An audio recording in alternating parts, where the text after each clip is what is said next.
Welcome. This is the second ever TYCAST. We're doing this live.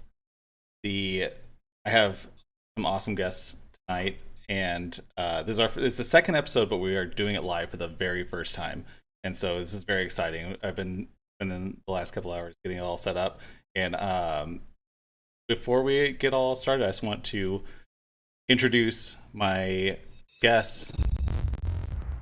I'm going to go around the horn. Aaron at Beach Pizza Gaming. Thank you for being here. How's it going? Happy to be here. Yeah. Russ at Cryosneasel. Hello. Hey. Happy to be here. Good man. Luke at Luke Leeson. Hello. Thanks for having me. Yeah, of course. Max at Monado Max. Hey, glad to be here, man. Thanks. Yeah, of course. We have a newcomer this week. If you watched the first episode, we have Sally Retro Arcade Party. Thank you for joining. Thanks for having me. Yeah, thanks for joining us this week. And then Bobby at the Chronicles of a Gamer. What's up? Thanks for having me. Yeah, of course. So we're gonna jump right into things. We try to keep these episodes pretty short, like an hour, less than like an hour 15. So we're gonna start off with what we're all playing. And last week I forgot to even mention what I was playing. I went back and listened and realized I just moved on after everyone. So I will say what I'm playing this week. I'm sure we'll talk about it. We're gonna go the same way around. Aaron, what have you been playing this week? I have been playing, well, every one of you already knows, except for Bobby. I think Bobby's the only one not playing. Oh, and Luke. No, Luke's not playing it either. Monster Hunter Rise. So I've been playing that since I picked it up on Friday last week, and that's pretty much it. It's been a ton of fun co-op. I haven't even played much single player because, we've been playing it co-op, and it's been a lot of fun. So really mostly that. I did pick up Retromania Wrestling, which is I've played a couple hours of that. That was pretty fun. It's like an old school, like 16-bit style wrestling game with some special moves, kind of like you grab somebody and do like the fireball motion and it body slams them and things like that. So it's that's really fun, but mostly Monster Hunter Rise has been taking up my time. How does it compare to WWF Royal Rumble for the SNES? Nothing's ever going to compare to I already knew the answer before I asked it. Do you have that for SNES? I do. Yeah, I think I have it complete, actually. You dropped a picture in the Discord as soon as I referenced it. It's like you had it ready to go. Yeah. Not that handy. And so that's it. That's what I've been playing. Have you bought anything this week? I know you were on a buying spree. I bought a couple for like the to post some gameplay on the Beach Pizza Gaming YouTube channel. Sure. But mostly. Oh no, I did. I bought a lot of games. I bought a bundle of pre-owned games, including Xenoblade Chronicles 2. Oh yeah. A bunch of stuff. So Aaron, he runs Beach Pizza Gaming YouTube channel, Instagram. Be sure to check him out. He does a lot of gameplay videos, Switch focused.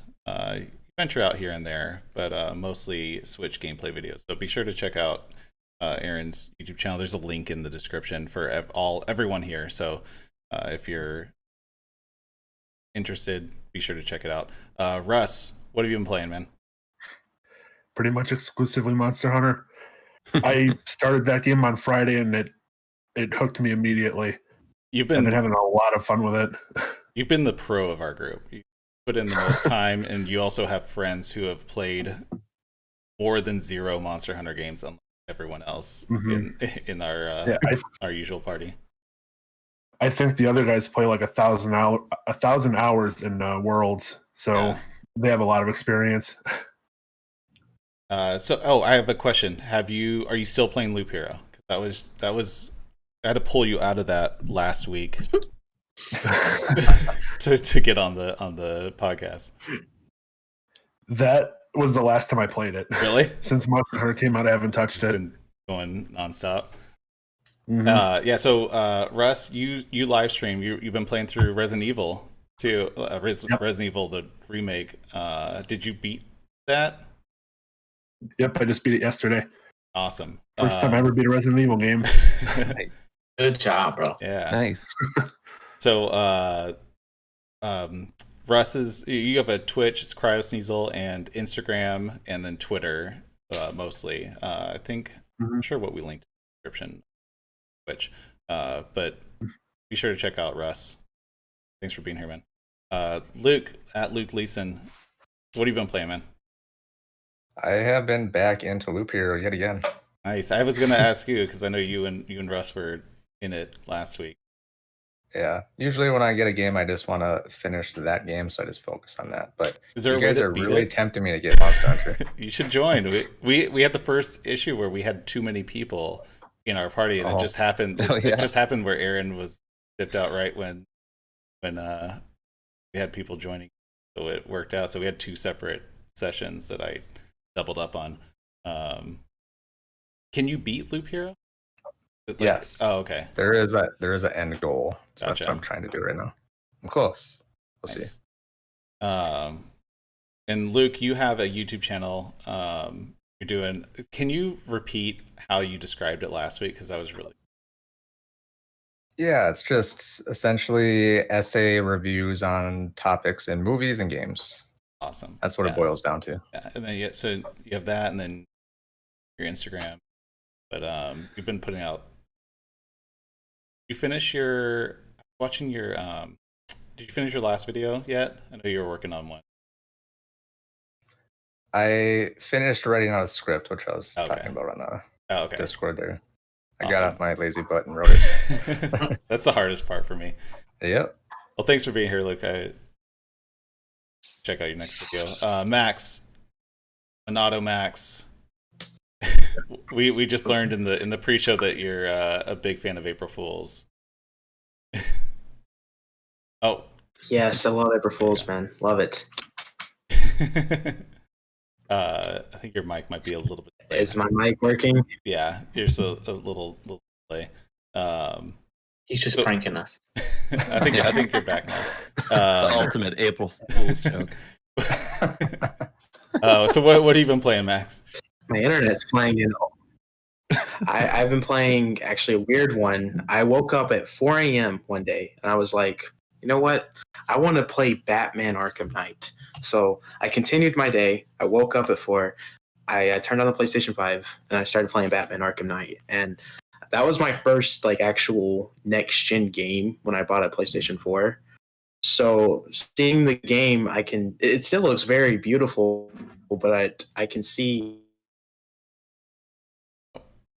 there's a difference in graphically games now. And with Batman Arkham Knight, it used the Unreal Engine 3, and that game still looks really good considering it's on Unreal Engine 3. And then Monster Hunter Rise with you guys yesterday is what I played. That's all for me. Yeah, we were on for a while last night, and Russ helped us, me and Max, get up to level 2, which was very satisfying. Max, you have a YouTube channel, Minato Max. You just put up your April Fool's video, and you're very active on Twitter, and you have a lot of fans in the chat right now.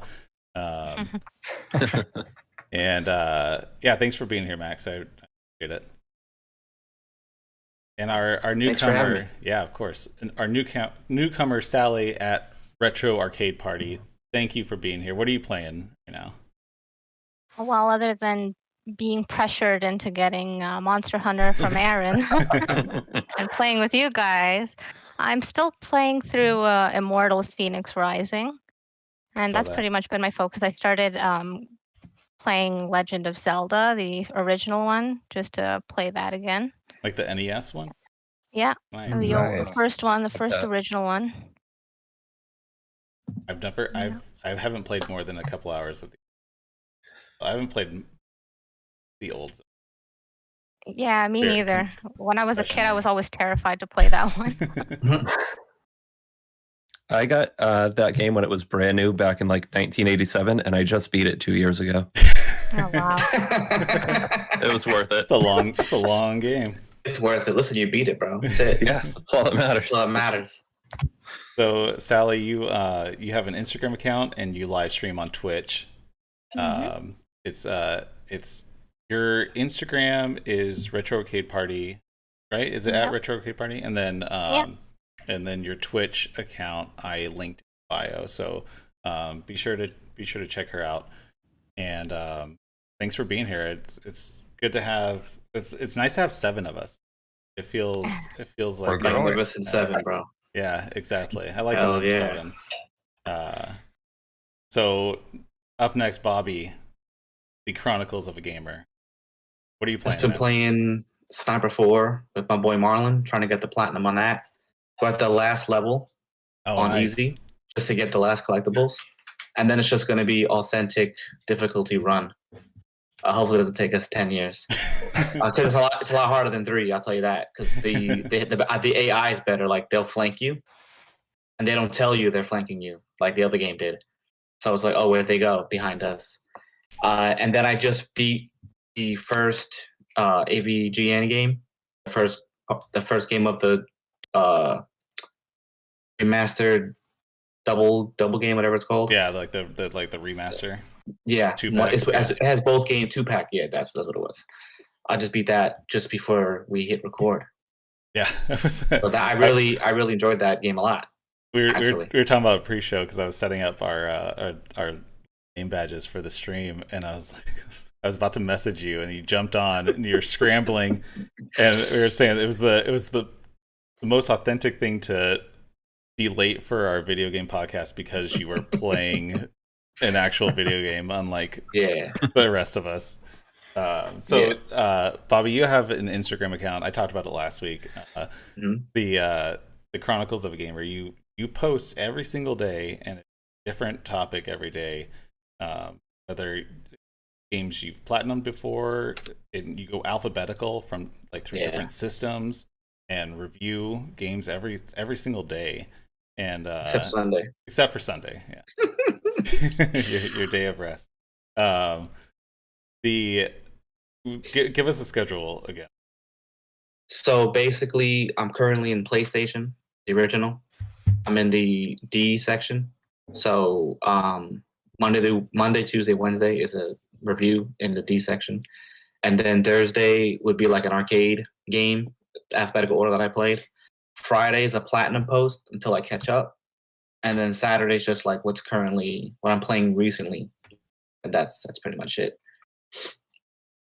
That's awesome. Pretty in depth, but and then you also I'm pretty much archiving memories. It's awesome. It's really cool to see. You go really in depth. You have like screen caps of all the games that you post. It's like really creative the way I enjoy just sitting and watching, like going through all your posts.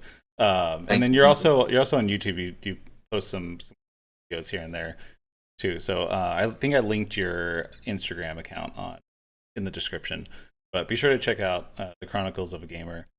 I have a chat from Ryan to say hi to Max. Hello, Ryan. Star. All right, we're moving on. Actually, hold on. No, we're not moving on because I did this last Your week. turn. It's my turn. My turn. I've been playing Monster Hunter Rise. Monster Hunter Rise pretty much exclusively for the past week. Been really busy setting up a live podcast too, and everything.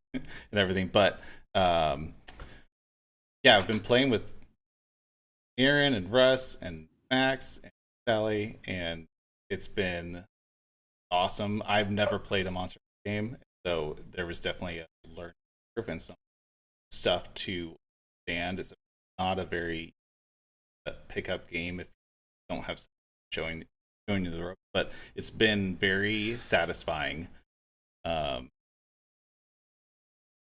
That's pretty much exclusively what I have. I picked up an Oculus Rift or Oculus Quest 2, not the Rift, Quest 2, which I'm playing late at night randomly, some Beat Saber, and then Pistol Whip is an awesome game that's actually a better workout saber, at least on stages. And sorry, I'm looking at the chat. And that's the only other thing I turned on anyway. So I have a question. Outriders came out. Is anyone playing that? Not me. Nope. No. I want to use that image of we know how Max feels about Outriders. I've used that image too much that it's losing its comedic value, I think. I think the name of that game has come up in like every one of these. We've talked about it every week, and I have not Googled it or looked up any info on it. I don't know. People seem excited about it though. A bunch of people I just see it all posted over the place. Instagram pics, and I saw a lot of my Xbox friends play it because it's free for them. Oh yeah, I haven't heard anybody actually bought it yet, and it looks okay. It might not be for me, but yeah, I mean it looks interesting. It's Square Enix game, and it seems they put a lot into it. So I think I heard there's no microtransactions. I have not put a whole lot of effort into investigating this game, but I see it everywhere, and so I figured. Is it a survival game? It's like no, it's like a first-person shooter RPG. Yeah, it's like Warframe. Warframe, yeah. That's a good one out. And so, yeah, I don't know. I threw it in the doc just to make sure that I wasn't missing out on the thing that everyone was talking about. All right, we are going on to news. Hey, can I ask a quick question?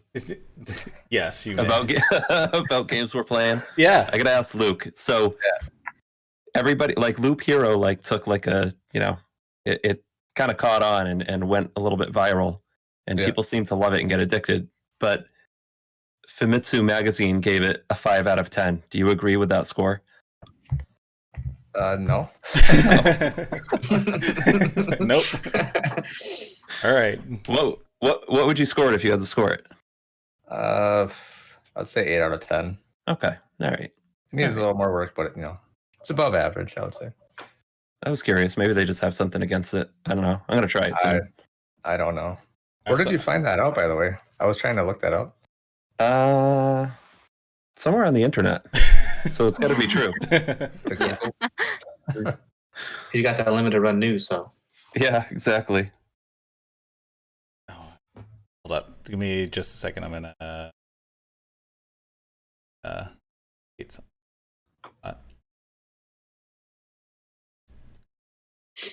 Okay. All right.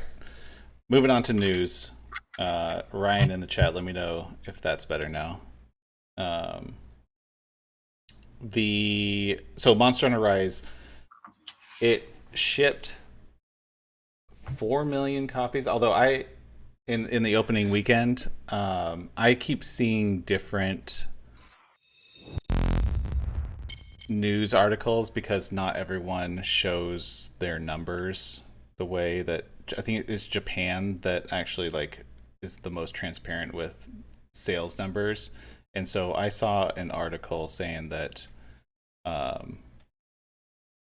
think in the first day, maybe it was Monster Hunter Rise shipped 1.3 something million in Japan, and it was second only to Animal Crossing, which shipped 1.8, and so the scale of this release is kind of unprecedented, because I think Animal Crossing set a ton of records, and it's not too far behind.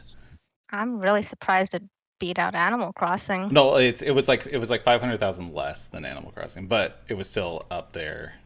I thought it sold more than Animal Crossing at launch in Japan.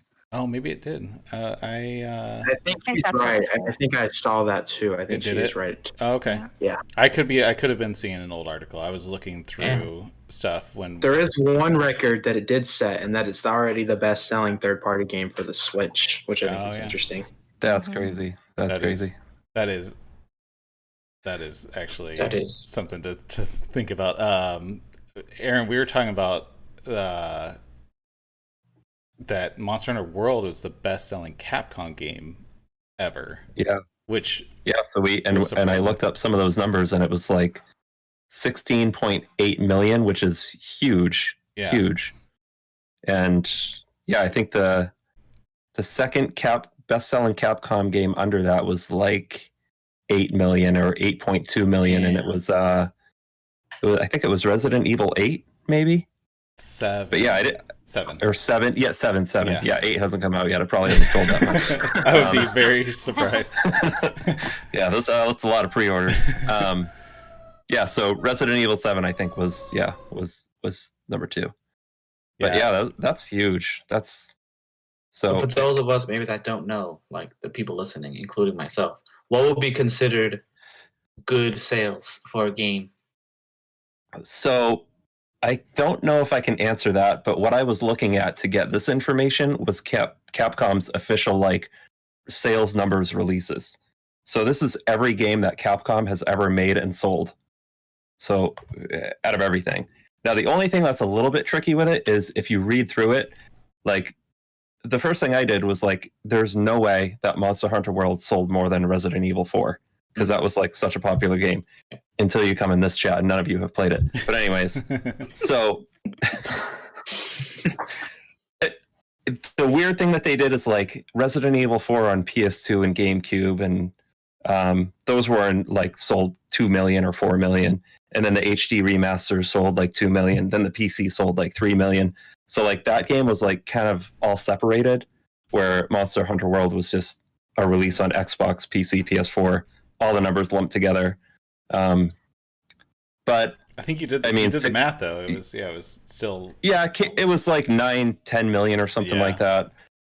Still wasn't close to Monster Hunter World. But I don't know some games have sold over 100 million copies, right? Like Minecraft, maybe GTA 5. Yeah. I don't know. I bought like 5 copies of GTA 5, so I'm pretty sure that sold. Not sold a lot. I think there's those games that just like transcend, generations, and especially if they never release a new version. It's not like they have new Grand Theft Autos in every, let alone year, like every 7 or 8 years, and so that can just keep racking up, and especially the live games that are paid.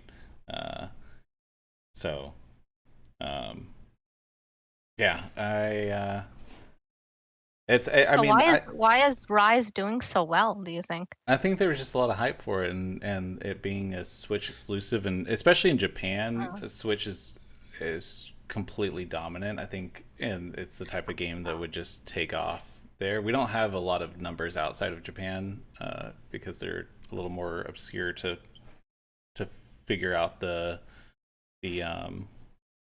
data, but I think it combines with, there's a lot of, Switch is the best selling console in Japan, and it's a very, it's a Japanese developer and publisher, and it's just, I think it's one of those perfect storms, just like Animal Crossing a year ago.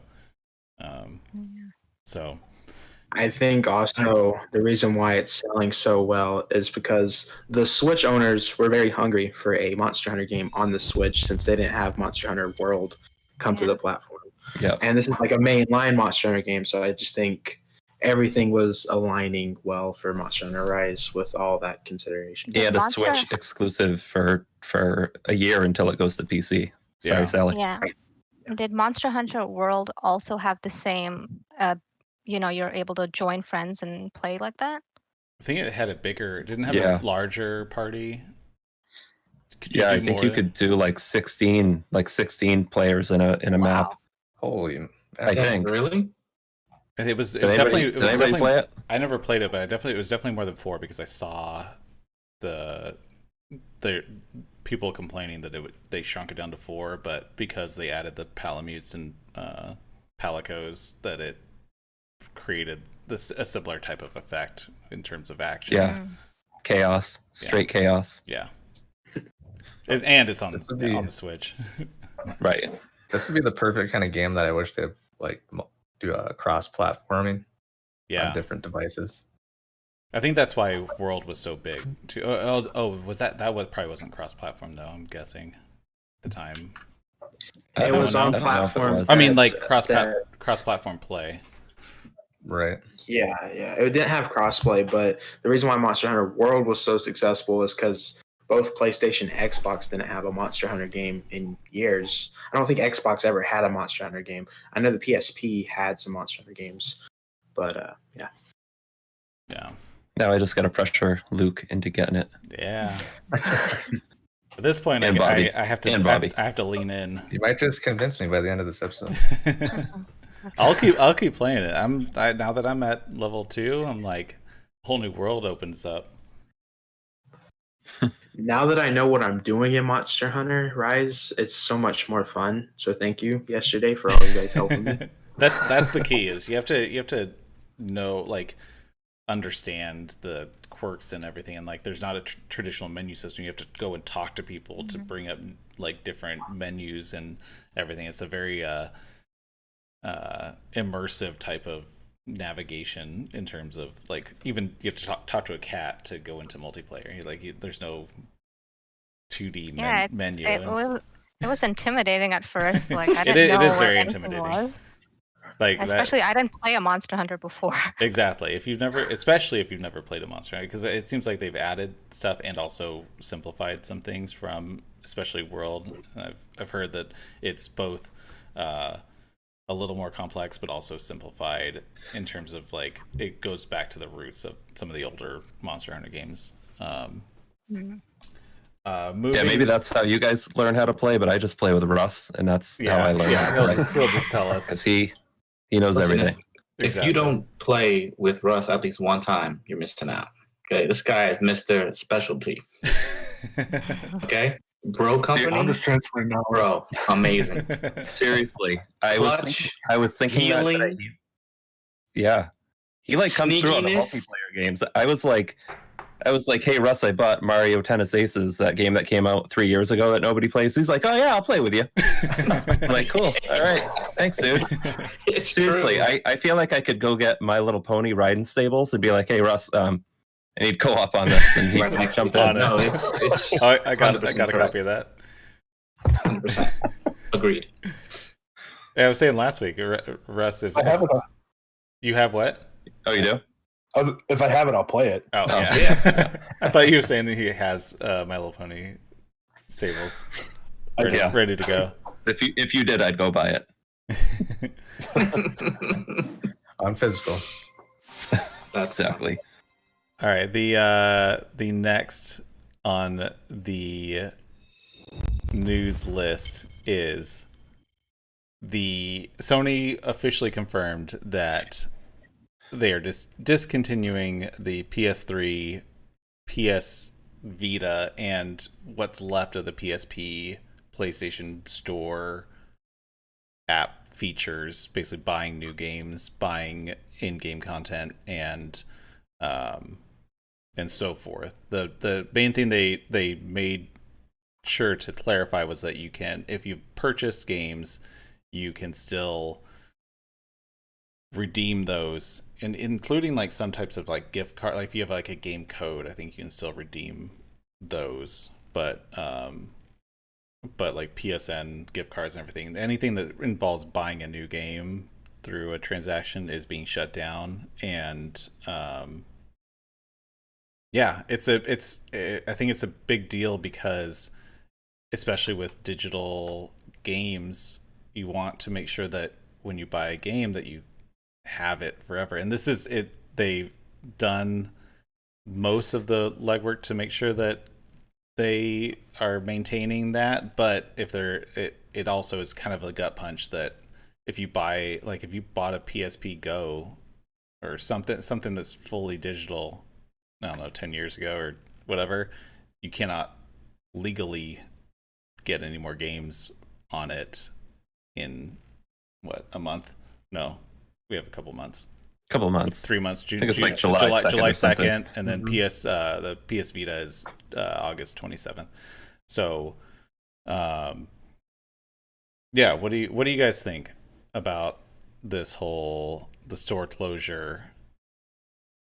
I have some thoughts. It's disappointing. It's disappointing. I I said it last week. I'll say it again. I really feel bad for the Vita owners because those games they're already very pricey, most of them. So if you're trying to go physical, these physical games are gonna go up in value like crazy when the actual store goes down.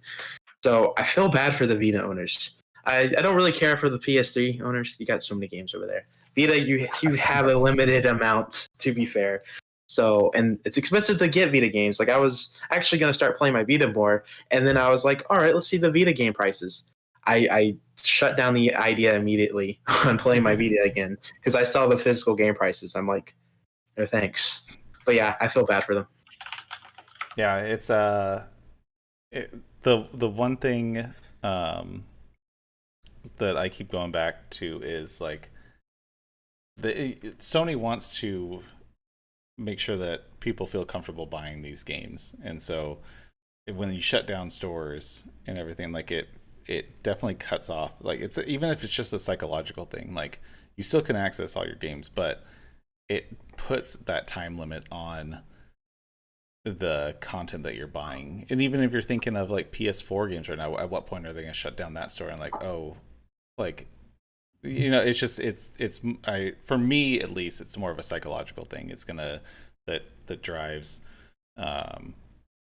the hesitation to go fully digital, and I know that I'm mostly digital right now just for convenience, but I think whether it's, you know, like when Xbox shut down their original Xbox Live service and they put out a statement saying like, you know what, we're just running on, it's all this like legacy service stuff that we can't advance the platform holding on to this, we have to let it go and rebuild it and type of thing. And if that's the case, then I feel like they should explain that. And I don't, and they didn't really do it. They just kind of, it's a very vague, like, oh, we want to shift resources to PS4 and PS5.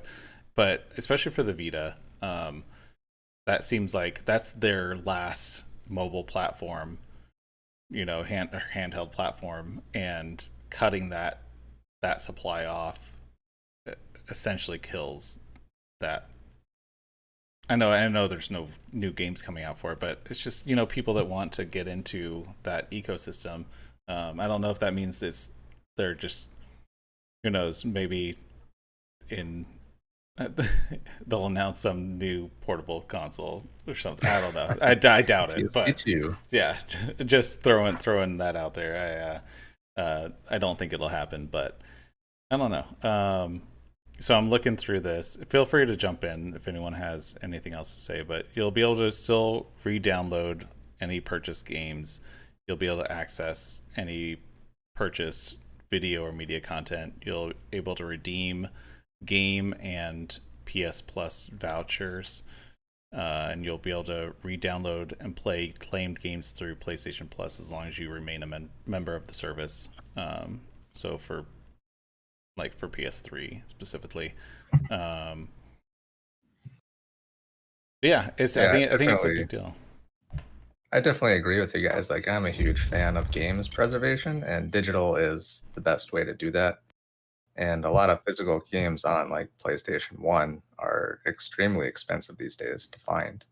And like I was talking with Russ in the Discord, Persona 1 and 2 are worth like $200 on physical. Yeah. And like if someone down the road heard about it and after July they wanted to like buy it for real, they're not going to be able to. Yeah. Yeah, exactly. Yeah, like I'm the king of emulation, right? So I have my old school games, I have them, but I have every single emulated game from Atari to PlayStation. And I don't care, I play it. I have what I have, but I'm not a collector. But if I did want to buy a game, I'm not paying $250 for a game, that's for sure. Right. So the only way you're going to be able to do that is through emulation or something.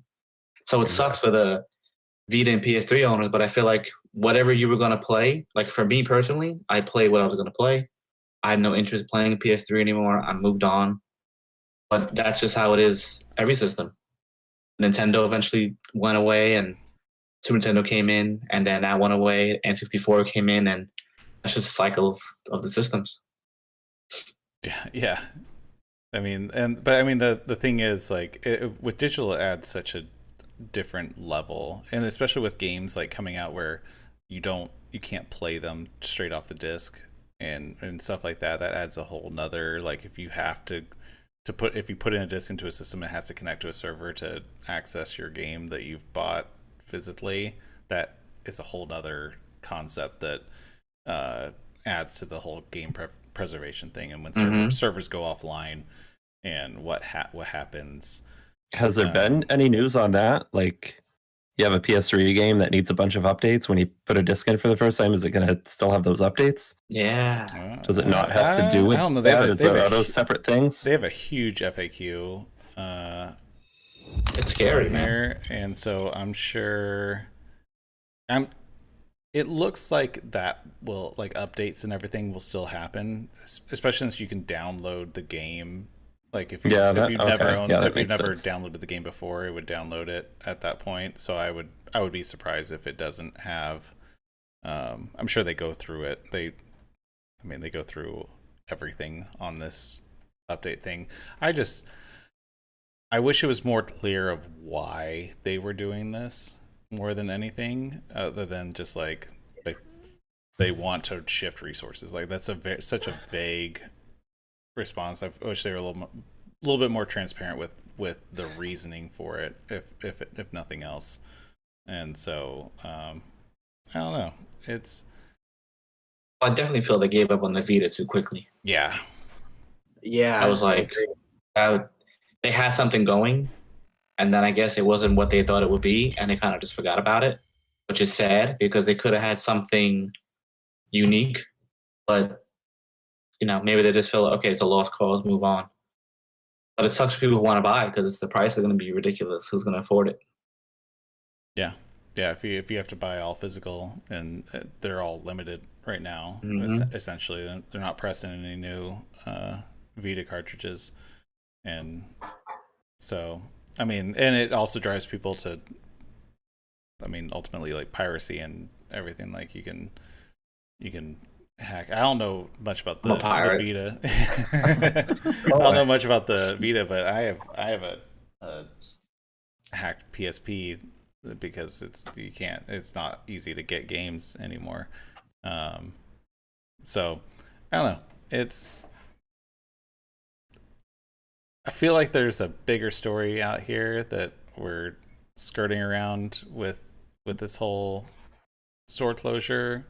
But it sucks. It's not. I don't think it's good for the industry. I don't think it's good for Sony. I don't think that any of the messaging around it is good. At least you can still re-download your games, but I don't know.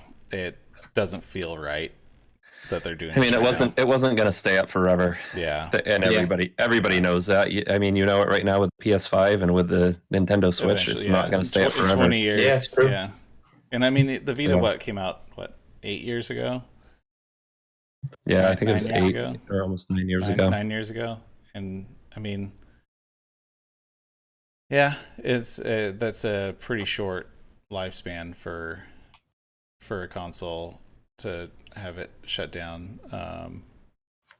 But I don't know. It seems like Sony's moving on, and they're focusing on what they're doing now, and maybe it'll, if something resurrects from the ashes of this store, then maybe it'll come full circle. But who knows? Maybe it will. Maybe they'll put those resources into something else, and that's what they're saying. They're getting a lot of hate right now for throwing away all their legacy titles and their old games and not giving any attention to them. So maybe they'll do something eventually. But and there's the whole, like, Jim Ryan. I feel like that sounds. Yeah, you're right. Yeah, Jim Ryan, like, his quote about, like, looking at Gran Turismo 1 or Gran Turismo for the PS1 and PS2 versus PS3 and PS4, and saying, like, why would anyone want to play these games? And and I don't know how much of that was, like, hyperbole for, like, against Xbox going full in on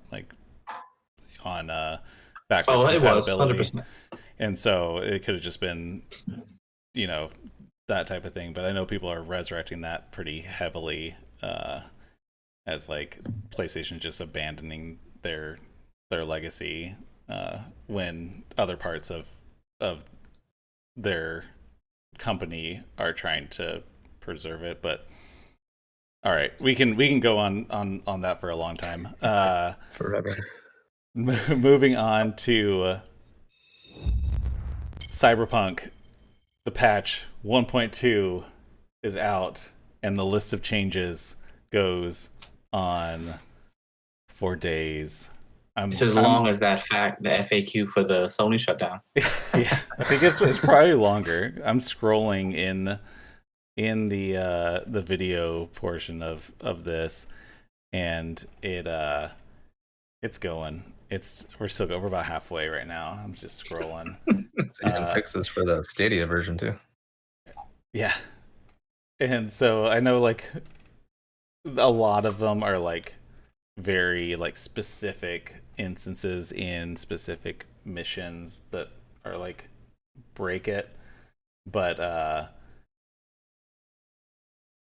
was this just for PC or for consoles it's for as well? everything. Okay. Yeah, it's a master patch of all sorts of gameplay issues. I know one of the main things was specifically the police spawn radius for whenever you could commit a crime. Apparently they are not going to spawn immediately right next to you to do whatever it is that Cyberpunk police do to assassinate you immediately. And so I think that was one of the biggest gripes about some of the AI type of things. And did one of you get the platinum? Did you get the platinum in that, Bobby? Yeah. Jeez.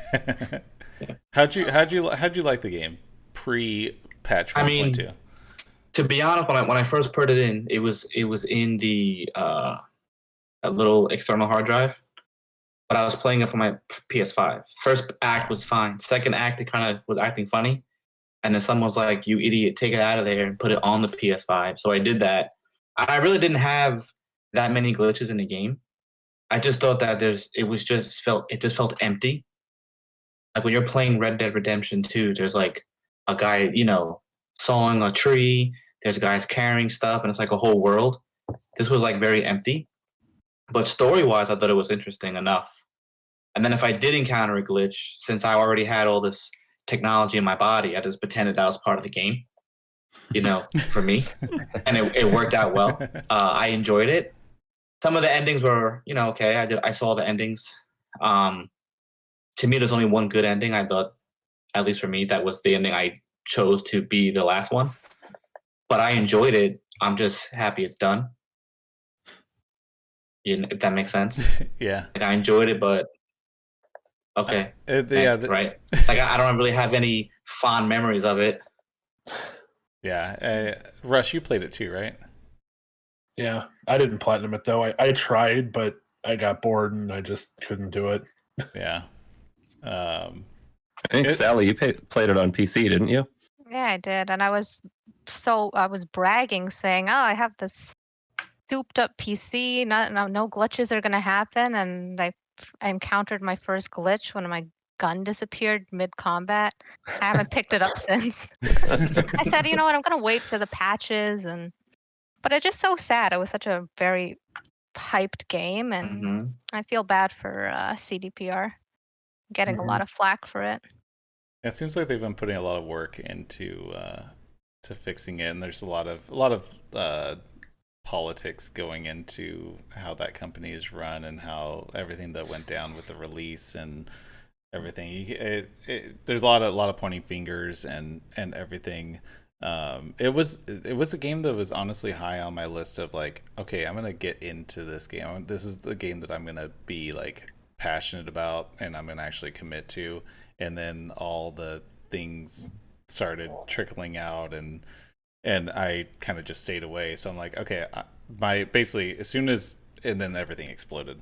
But when I determined that I was like, okay, I'll play this game when the like PS5 like update, the updated version for PS5 comes out, and that's kind of like my next like barrier. I'm not gonna get too excited. I'm not gonna get too like beat down on it, especially with the the issues and the AI and everything about it. And so I don't know.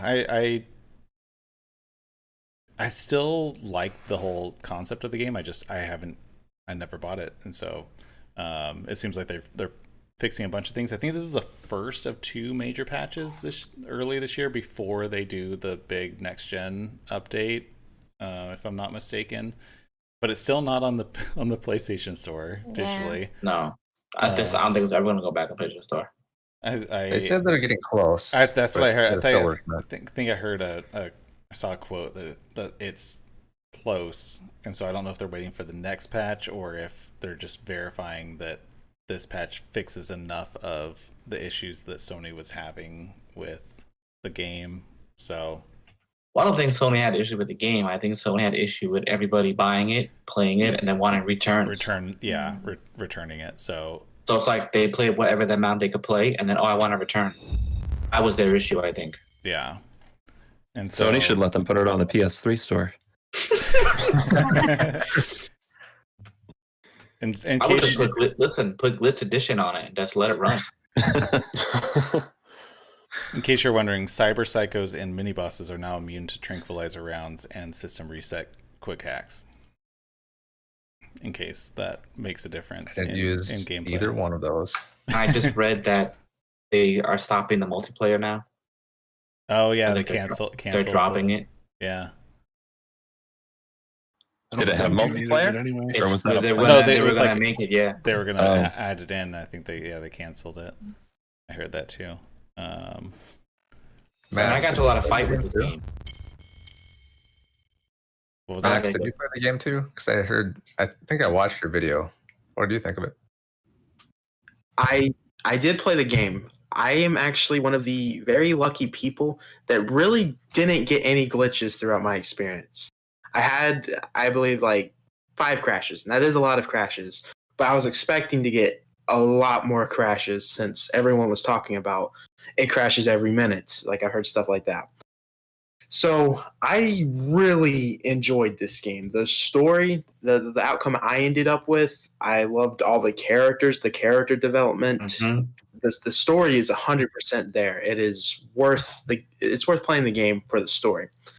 Now, it's only worth it if you don't get the glitches that I didn't get, because, like I said, no glitches. So I very much enjoyed the game. But Bobby was talking about Red Dead Redemption 2. That is a better futuristic game than Cyberpunk is, because a lot of the features that Cyberpunk was supposed to have, Red Dead Redemption actually has, which is kind of funny considering that's not supposed to be a futuristic game. But yeah, I love Cyberpunk. The voice acting also was another thing that I thought was incredible about the game. And yeah. Who'd you play as, the girl, or did you play as the boy? Boy. I picked the girl because I think she's a better voice actress. I agree. That's what I did. I have not heard the voice actor for that. I'm actually interested in that now. Like, I played as Cassandra in Assassin's Creed Odyssey because she was the better voice actress. I felt like she was more involved. Yeah.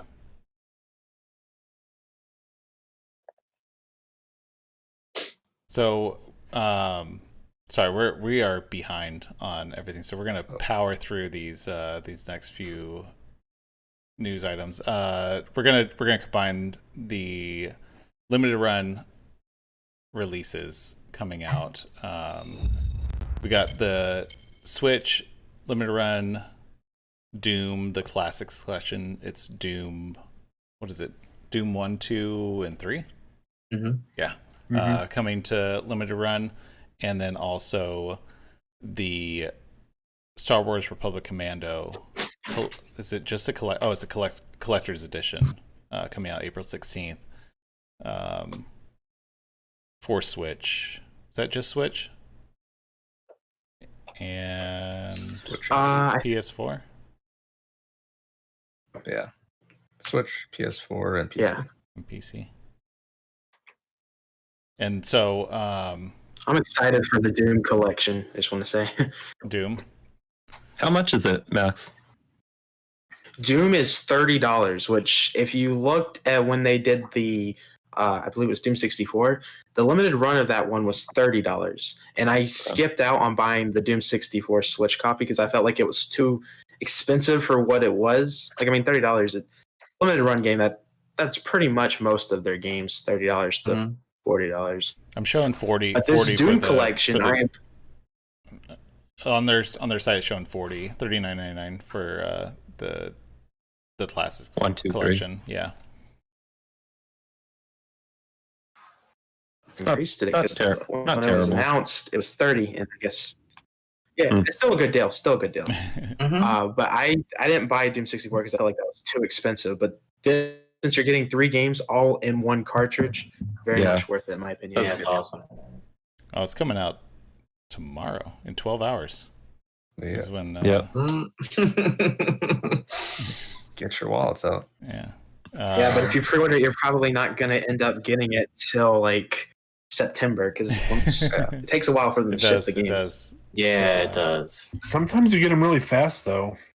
Like I've gotten one like maybe a month or 2 after I ordered it. Yeah, I'm still waiting for Shantae that I ordered almost a year ago. It feels like. I got this shirt in 5 days.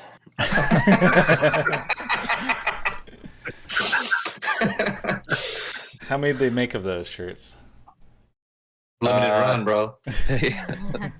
They made a good amount of them. You can still go on there and buy them. I think they're with a new shirt every once in a while.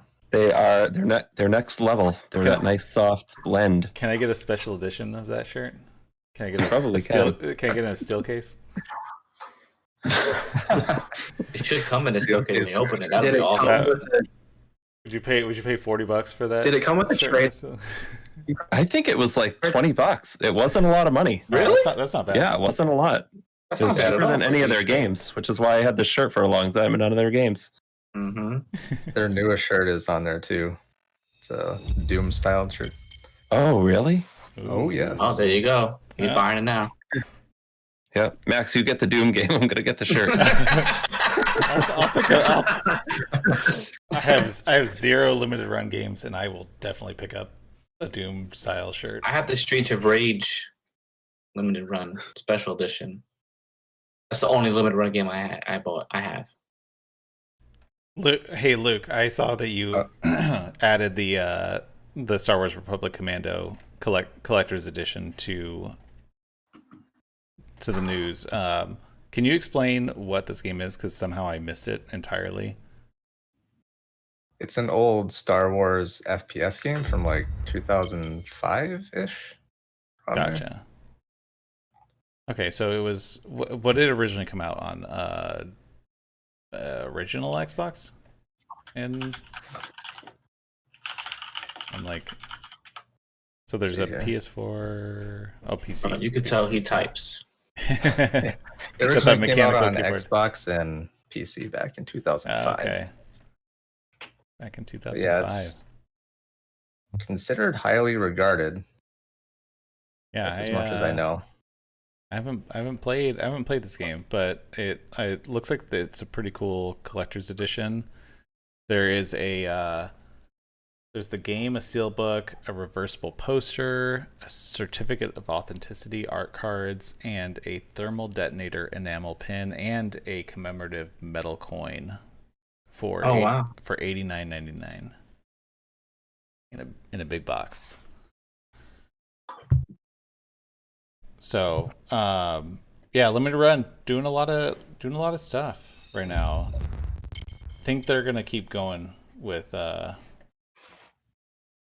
these releases. I think there's a market for it. I think there's the nostalgia. There's the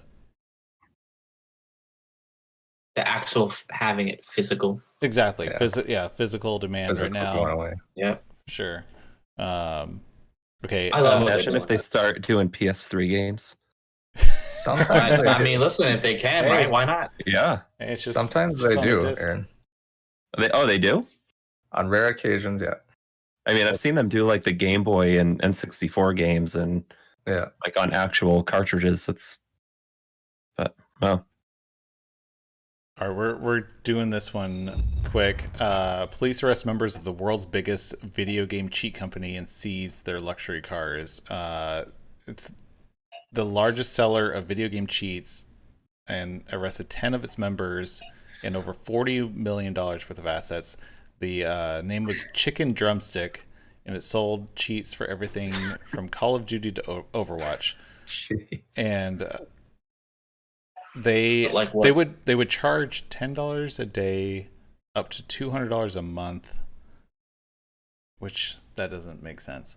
But for to cheat on these games, I assume it's like PC based cheat programs or something. I didn't realize. The only reason I knew that cheating on these like games existed was because of the anti-cheat software, which I brought up. I don't get it. I don't get the desire to do that for like what do you gain out of that? I don't know. Yeah, I'll pay $200 a month to cheat on a game that I don't. It's not like I'm getting any return on my investment of that. So because I don't really. Sorry, man. I guess it's for the big like esports franchise that make like bring in tons of money, and I guess I mean if you can get like you can garner an audience using this, but I don't know. That's I feel like you're pretty exposed at that point. Like if you're in any situation where I don't know, I'm not totally. I don't know a whole lot about the whole scene of competitive esports and everything, but it's definitely PC. Yeah, PC. Yeah. Sure. I think it's only PC. I think it's the only way we can get around it because that's the only time I see that type of software being run. Like you have to run it, and I see more and more games saying that they'll like ban accounts that do anything weird with the anti-cheat software. Because I know like cross system play games, like you could tell immediately it's a PC player. Yeah. Because one time we were playing like for example, me and Russ playing Road Company. We were doing fine against Xbox players, PS players. There were some PC players, and it was just like I literally saw Russ unload a clip on some guy's back, and he just didn't die. And I was like, that's ridiculous. And then we just wind up losing the match. But whatever, and they have fun doing it, I guess. So it's obviously profitable.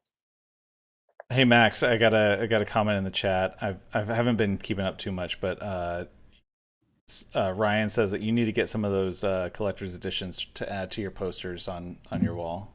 I thought that one was Doom all over your wall. Moving on. Insomniac tweeted that Ratchet Clank 2016, which is free right now, still, I think. No, ended yesterday. Sorry, I'm glad I picked that up. If you did not get it, sorry. They have a 60 FPS version for PS5 coming out in April that will just boost the and it already went live. Oh, did it? They said it was going to go live in April, and then they tweeted yesterday that live now. So okay, so I haven't. April Fools. That would be a good. Excuse me. That would be a good April Fool's prank. They're like, oh, actually, it's 120 frames per second or something like reverse April Fools. But no, it's a 60 frames per second update live now, and play it. Yeah, play it if you have a PS5. We started it. My son and I started it, and I need to get him back onto it. I need to hook back up my PS5. My Switch took over its spot right now. The last thing on here. Do we have any Call of Duty players at all? I played the original. Way back. Like in 20 and that whatever. Yeah. It started Modern Warfare. So I was big into Modern Warfare 2 back in the day, but so supposedly the upcoming Max with his sleeping picture. So supposedly the next Call of Duty is returning to World War II, and there's a bunch of different reports flying around, and some are confirmed, some are disputed. Supposedly the name is going to be Vanguard, is what the next Call of Duty title is going to be, and it's going to be World War II based, which I immediately think that there's going to be some issues with Warzone specifically, because I haven't been playing Warzone a ton, but I know they implemented some of the like Cold War weapons and stuff, and it's like only like a little bit half baked with integrating the new game into the game that was kind of built on the previous game. And so what they're going to do now, if they're going back to World War II, how they're going to keep Warzone kind of tied into the main game. But so here's something that I thought was interesting. This website, Modern Warzone, they said that the entire game is going to take place in an alternate timeline where 1945 wasn't the end of World War II, and it's set in the 1950s of like a continuation of World War II. But then that was disputed. So Wolfenstein. Yeah, I was immediately thinking Wolfenstein, but that was kind of disputed. And so I don't know. I didn't play because they rebooted Call of Duty as like the Call of Duty World War II like title. Did anyone play that one? Yeah, I played that. And how did you like that? Well, I'm not too big into first person shooters, but it was pretty fun. Yeah, it seems like that was like almost there, and then they did the Modern Warfare reboot, and that hit harder with what people were into. I'm curious where they go with Warzone specifically, and how if they're gonna try to keep them tied together, or if they're gonna more so separate the two platforms.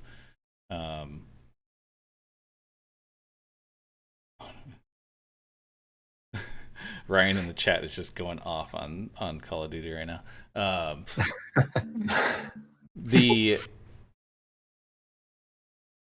don't know. I haven't played a Call of Duty in a while, and so here's the thing. When I was doing a lot of first person shooters, I was like, this was back in the like Day of Defeat.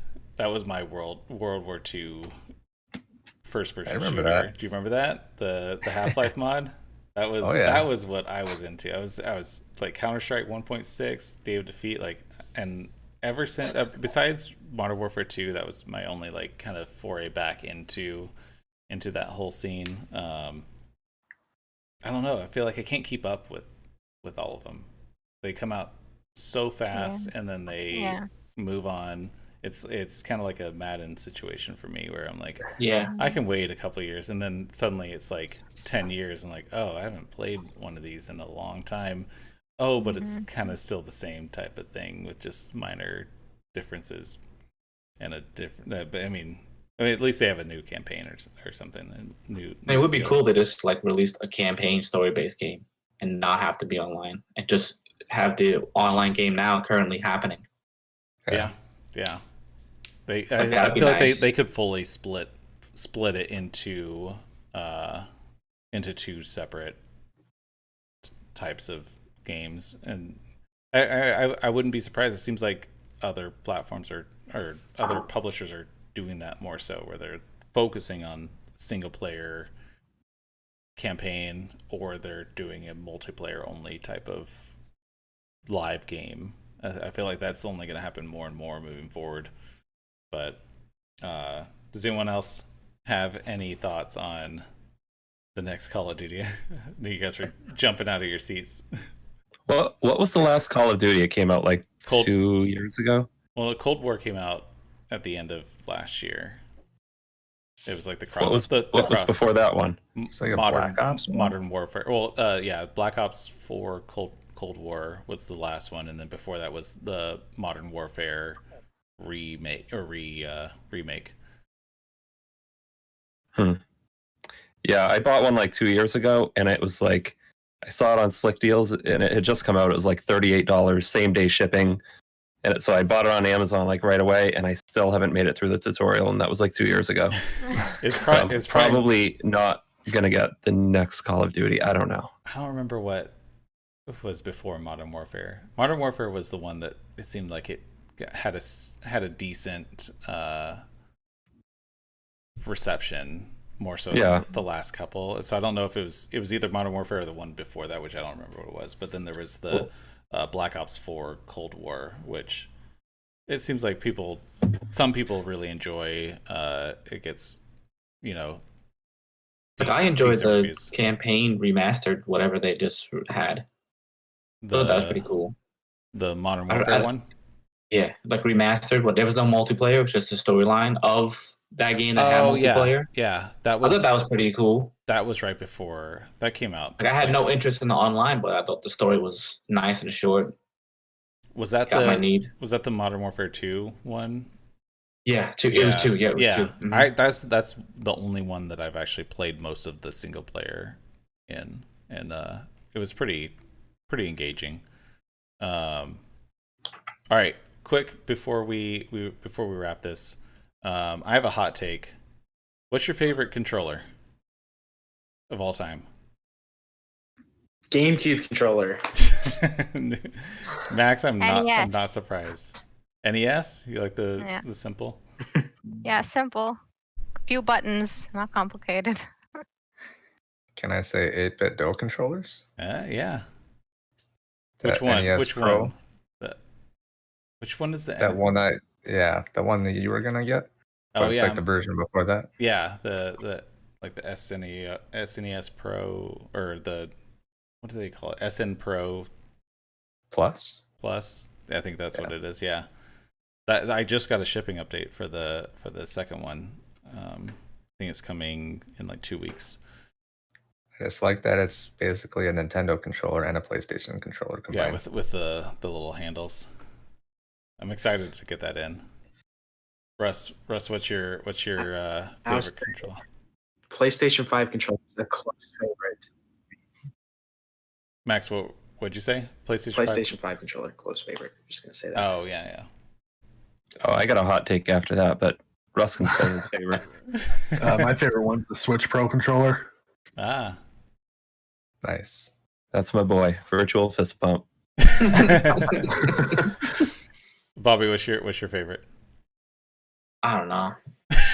I mean, right now I like the PS5. It feels good, but it's probably a tie with the Xbox controller. Like my boy has the original, and no, the new one. Oh yeah, just feels real good. Like, yeah, I think that's nice. I like how it's not the thumbsticks. It's like kind of like off-centered. Yeah, I don't know. For me, it's more comfortable. But the PS5 controller is a lot better than the 4 controller. Yeah, I do like the weight of it. I agree. Aaron, you're up last. Oh, for my favorite? Yeah. I would say my favorite is the Switch Pro controller because the battery lasts forever.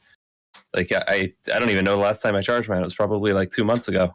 And I play it all the time. It lasts forever. It is nice, bro. Yeah. And it's comfortable. I mean, it doesn't have analog triggers, right? No. Is that the only thing? They're digital, yeah. Yeah, so that isn't great about it, but other than that, I do like the SNES controller as well. That thing was a ton of fun with like Street Fighter 2. Perfect controller for that. What's your hot take?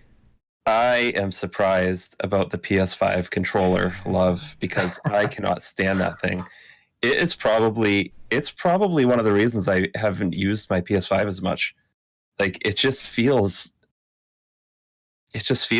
I don't like it. I don't like it. It feels like cheesy. It feels like I talked about this before. Like you can hit it on something and it's like a tuning fork. It's like boom, and like so. I don't know. It just doesn't feel very solid. And then like sometimes, like, you know, I've played my PS5 probably like 25, 30 hours, maybe more. And like the buttons are all like creaky, and like I pull a trigger and it's like, like I can't be doing that. So I have this. Do you want to hear that again? Yeah. That's like what the right bumper's like. Here, wait. See, it did it. No, they're not doing it. Proof. But All right, but hold on. Pick that up and pretend you're in an intense gaming session. All right.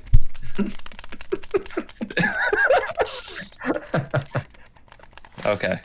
No, I agree though. Sounds like I gotta return I remember. the controller. No, I like.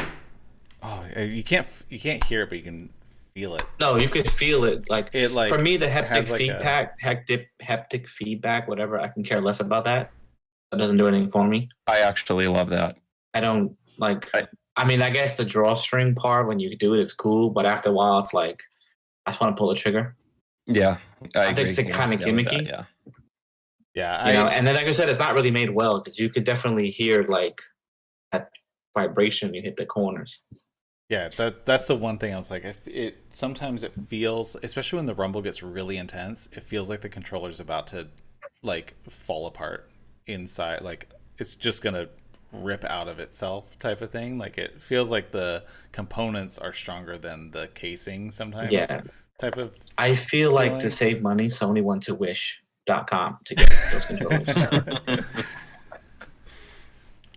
But I'm gonna throw out something out of left field. My favorite controller was the Dreamcast controller.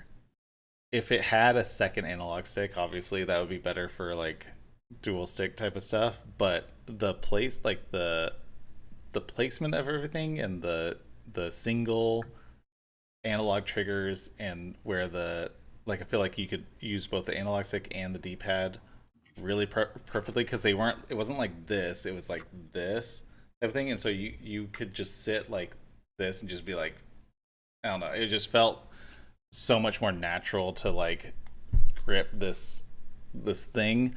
Obviously the second analog stick is a shame, but I don't know, that's my thing. And also there's a bunch of dumb stuff like the cord coming out of the bottom and then having to stick it into the back of the top type of thing is stupid. But even having like the VMU screens and stuff like that, like that was so ahead of its time. That was 1999, and there was an LCD screen inside your controller that you could play mini games on, and also like in Virtua Tennis, you saw a little version of the screen. It was pointless, but it was really cool to like, you could see little pixel people running around on the screen or Nice. something like that. I don't know.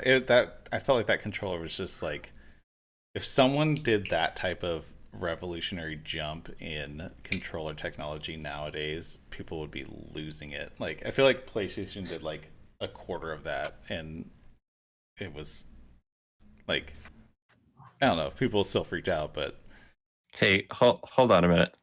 Hold on. Are we going somewhere? Are you completely forgetting that the Wii U controller had its own screen on it that you could actually switch and play the whole game on? That was 20 years. Pretty revolutionary. Or what? 18 years later? That was like 11 or 12 years later. Okay. What was that? Yeah, we used and wait, and that almost put them in the same boat that the Dreamcast put Sega in. Exactly. Yeah. Jeez, no more screens and controllers. Exactly. That's the Pandora's box, is putting a screen inside the controller. Although, look at this, screen inside the controller. Oh. Okay, that I don't know where I'm going. I guess that's more like a 3DS. I don't know. Yeah. And the Game Boy, the original Game Boy. I have a hot take, but it's not controller related. Yeah. If Aaron watches the Monster Hunter movie, I will buy Monster Hunter the game this weekend. Ooh. Oh. I've heard that's a Monster Hunter movie? Yeah, I heard it's a doozy. It's filmed by the same husband and wife couple that made all the Resident Evil movies. Oh. Mila Jovovich and Anderson, whatever. I think Ron Perlman's in it. right? So right there, you know it's good. Done. I'm watching it now. I heard I heard someone saying that they thought there was a Ron Perlman impersonator in the movie because it was so weird. I'm not gonna lie, I liked Ron Perlman's voice in the Conan game for PS3. He sounded like a badass. I did not know he was. Yeah, How many he people? voiced How many people played that Conan? game? No, not the Conan that's PS4 garbage, like the PS3 No, Conan. yeah, the PS3. Yeah, it's actually really good. Yeah, I played it on the 360. Yeah, it's pretty fun actually. Oh, I didn't know that. I feel like Ron Perlman isn't everything. Is it just me that feels that way, or like we're talking about Conan, Monster Hunter? Like I feel like everywhere I look, this man is in it. Yeah, Ron Perlman and Will Forsythe is in every friggin' movie. Hold on, looking up Will Forsythe. I know him, but Yeah, you definitely know him. You got that face, bro. oh, I went into something. You guys talk amongst yourselves. Yeah, William I'm gonna- Forsythe. I'm gonna watch it, Luke. I need to watch the Monster Awesome. Hunter movie also. That's on my list. What about Godzilla? You gonna watch that? I No. am watching it this week. Yes, Yeah, I'll watch it this weekend myself. I'm pumped to watch that. I mean, I'm not gonna lie, I'm probably gonna buy it anyways. What's that? I feel like I'm gonna buy it. I Anyways. have so much pressure at the corner of the screen. Everybody around me has it. Yeah, I can't be the only one not playing with you guys. That's ridiculous. Yeah, we got you should get it. It's a lot of fun. If you're listening and you're not part of our Discord or you're watching, join the Discord. We only play Monster Hunter Rise. It's a Monster Hunter Rise exclusive Discord.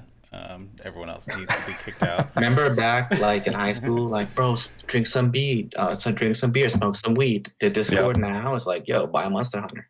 Yeah, Exactly. There's a lot of peer pressure. Don't do drugs, kids. Oh, okay. Hold on. We're about to close this off, but someone brought up Balan Wonder World. And Oh so my you God. have to say it. So I think did they patch the epilepsy? they did patch that out they patched with a it. day one patch. Okay. Yeah. So I'm not buying this game. I saw enough that I needed to see, but it's such a weird What is it? weird game. Balan Wonderworld. It's from Wonderland. Is it Balan Wonderland? Is it Balan Wonderland? I swear every time I hear It is Wonderland. It's Never Wonder heard Both of World. it. people say it both ways. It's Wonder World. It's Wonder World, and I only know that because I've said it the wrong way like 50 times. So In my eyes, It you is. can name it Just both. popped up. So yeah, $60 game. It's from I can't remember his name. He did Sonic the Hedgehog and Billy Hatcher and the Giant Egg and a few other platformer games, and this was like his big return to platforming games, and so it had a lot of hype, and then they released a demo, and then that got bashed pretty hard. But it's actually it seems like it's a really long game. Like it's like a significant game, but they released it for $60. And then there's a weird review reverse bomb thing from users on Metacritic, and I don't know, it's a weird roller coaster that I wasn't touching this week, but I saw it at the last minute. So This is why I can't trust reviews. I don't. yeah, If You you're a can't. game collector, I just want to say now, if you have the money, this game is going to be a very rare game on all platforms. I am like 99% sure about this. So I'm just letting you all know right off the bat, if this is something that interests you, if you're a game collector, you probably should pick this up, even though it is probably going to be the worst game that comes out this year. if you're gonna hold this for 50 years, it'll probably be worth some money eventually. Buy it on all platforms. No, I need to look it up. I am gonna watch the pricing on that. I'll probably pick it up if it hits like $20 somewhere within a month. Yeah, I bet it'll drop. I bet it will drop pretty quickly. You know what's crazy? Talking about values and game values is that we didn't really talk about 3D All Stars being discontinued. Oh yeah, we should have talked about that. Yeah, I didn't buy it. Should have talked about it. Oh well, we didn't. See you later, everybody. I have a sealed copy still in the shipping envelope from Best Buy. Nice. I'm wondering if that's what 3D All Stars? What, Bowser's Fury? No, Mario. No. Yeah. The re-release of Mario 64, Sunshine, and Galaxy that basically got cut off yesterday. Apparently, Mario died yesterday, but there was no funeral. April Fools. That's what that. Well, there was a huge speculation that they were gonna do an April Fool's thing today. Like, oh, just kidding. But they've been great. They would release a Metroid game. Psych.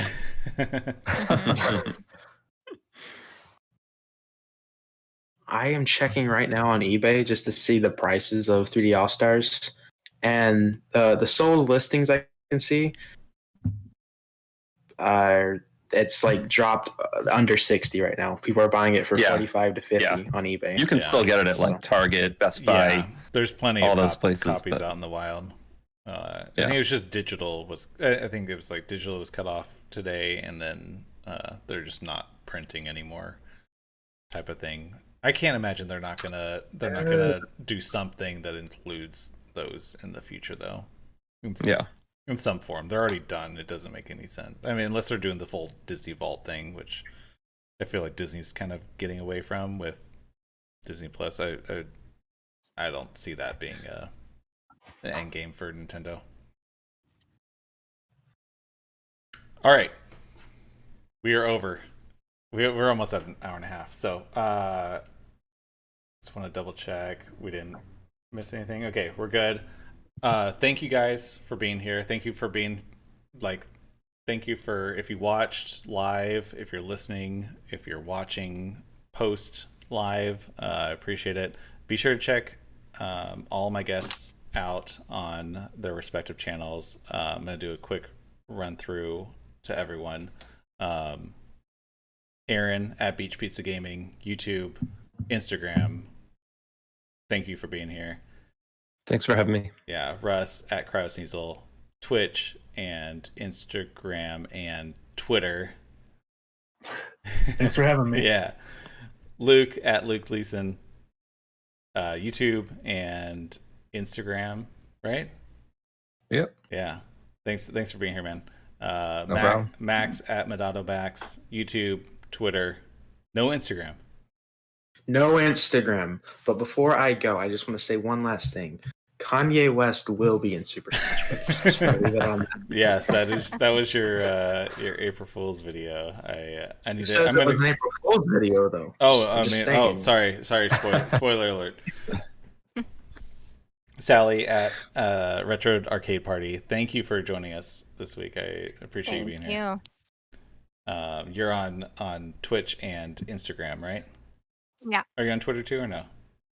Yeah, I am, but okay. Rarely post. I use it mainly for picture purposes. Sure. Bobby at the Chronicles of the Gamer, Instagram, YouTube. Thank you for being here, man. No doubt. Thank you for having me.